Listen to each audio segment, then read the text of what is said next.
Hi folks, and welcome back to Meaningful Money.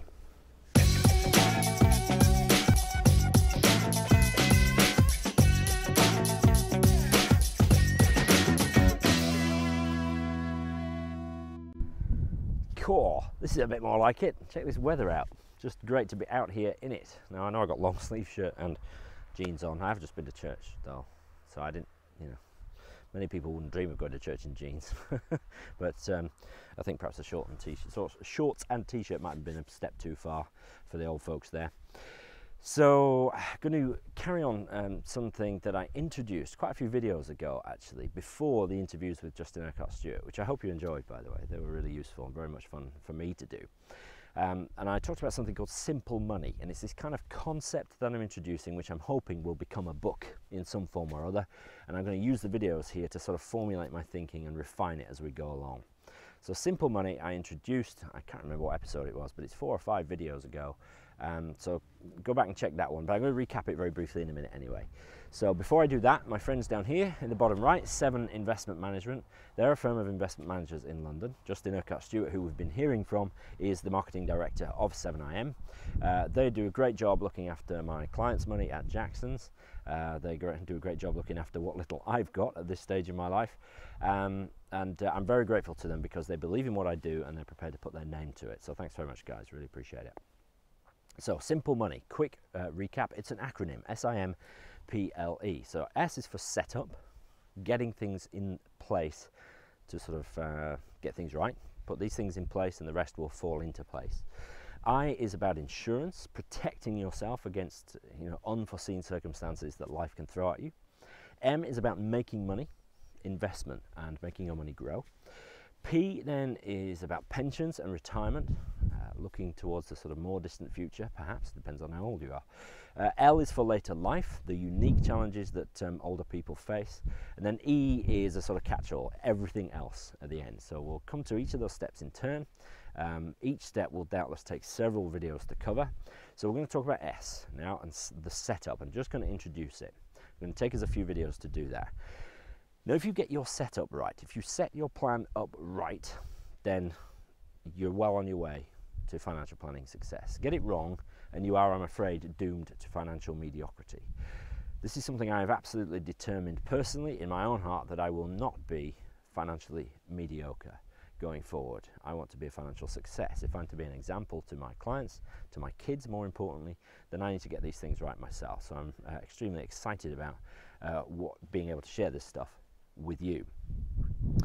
Now, what we're going to do in the setup phase is put in place some important disciplines, and again, if you get these right, you'll be set up. That's the whole point.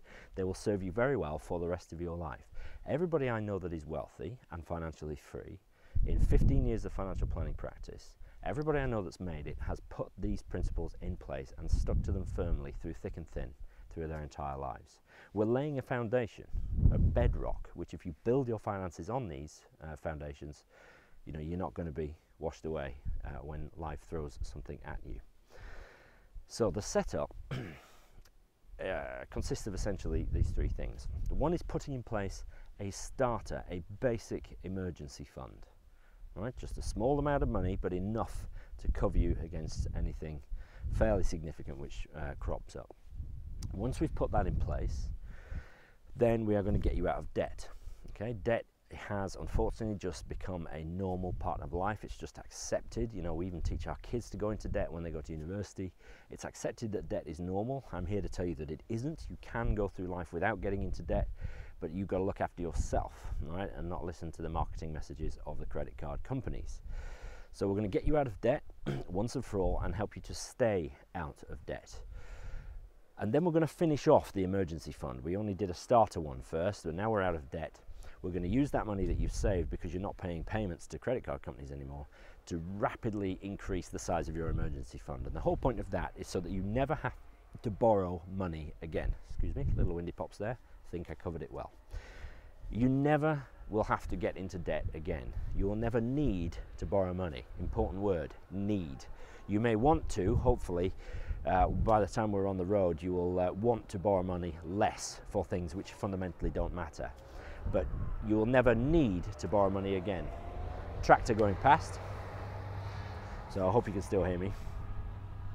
Get that emergency fund in place and you'll be laughing. If you ever need to borrow money, you can borrow it from yourself because you've got the fund in place there to do that. So we're going to set up a starter emergency fund. We're going to get you out of debt, show you how to do that, and then we're going to increase that emergency fund to a really useful amount of money so that you never have to get into debt again. Sound good? Excellent. Well, before we get into that, I'm going to have to give you the key for financial planning success. If I could distill financial freedom down to one golden rule, this is it, right? It is absolutely the pivotal key for getting your finances in order. It's something I really struggle with, but I'm discovering, notice not have discovered, I haven't absolutely cracked it, but I am discovering that this is the key to everything. What is it? I'm going to tell you next time. Thank you for watching this one, and I'll see you next time.